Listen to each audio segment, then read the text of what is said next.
Bolam, qalinroq kiyinganmisan? Yugur ishlar charchatib qo'ymayaptimi? Sizni duolaringiz bilan ishlab yuribman ona. Voy bolam-ey, o'zingni ko'p urintirib qo'yma. Oyijon, sizlarni juda sog'indim. Nabiralarimni qachon olib kelasan? Biz ham sizlarni sog'inganmiz, o'g'lim. Xo'p, oyijon, bayramda albatta boramiz. Hozir radioda efirim bor. Omadingni bersin bolam, doimo duodaman. Xo'p, onajon ishlashdan keyin yana qo'ng'iroq qilaman. Xo'p, sizni juda yaxshi ko'raman. Jahongir, tayyormisan? Boshlaymiz. Assalomu alaykum hurmatli radio tinglovchilar. FM 106.7 radio to'lqinlarida Xorazm radiosi Xayrli kun loyihasi bilan yana sizlar bilan birgamiz. Bugun bayram yaqin bo'lganligi uchun keling, onajonlarimiz haqida, onalarimiz haqida gaplashamiz. O'rnini boshqa hech kim bosa olmaydigan yagona zot bu ona. Uni qiyoslashga ta'riflar ojiz. Har gal adoqsiz mehrini bir esga olar bo'lsam, boshimga nimadir tiqilaveradi.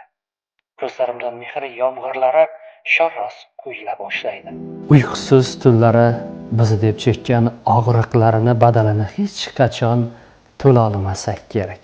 Har bir insonni mehriga minnatlar qo'shmasdan suya oladigan yagona g'amxo'ri bu uning onasidir. Bejizga vatanni onaga qiyoslashmaydi.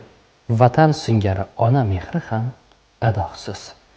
Ona bizni bor nuqsonlarimiz bilan qabul qila oladigan yagona mo'jiza. Onajonlarimiz omon bo'lsin.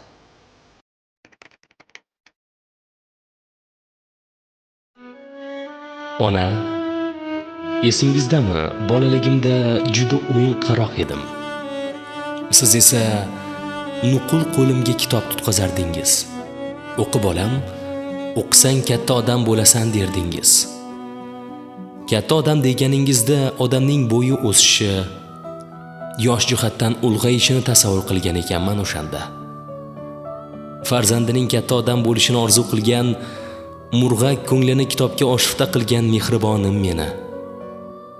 Yoshlikda olingan bilim toshga o'yilgan naqsh ekanini mana bugun ich-ichimdan his qilyapman. Insonning hayotda yagona do'sti bo'lsa, u ham kitob derdingiz. Kitoblarga oshno qila olgan inson ham eng yaqin do'stdir aslida. Yuksak ma'naviyatli, salohiyatli inson bo'lish zamirida eng avvalo atrofida o'rab turgan muhitning roli beqiyos ekan. Onajon, halollikka, to'g'rilikka chorlagan hokisorim mening. Hatto sog'inib, xavotirlanib qo'ng'iroq qilganingizda ham vaqtingni olib qo'ymadimmi deb ming istihola qilasiz. Bilsangiz edi, siz uchun ketgan har bir daqiqam oltindan afzalligini. Mana bugun juda katta odam bo'lmasak ham jamiyatda o'z o'rnimizga ega shaxs sifatida kamolotga yetdik. Onajon, sizning siymoyingizda barcha onalarning orzu istaklarini ko'rib yashadim. Dunyodagi eng nodir javohirim. Har gal borganimda nimanidir ilinib yuborasiz. Sizning shu qadar kuchli mehringiz oldida hamon o'zimni boladay his qilaman.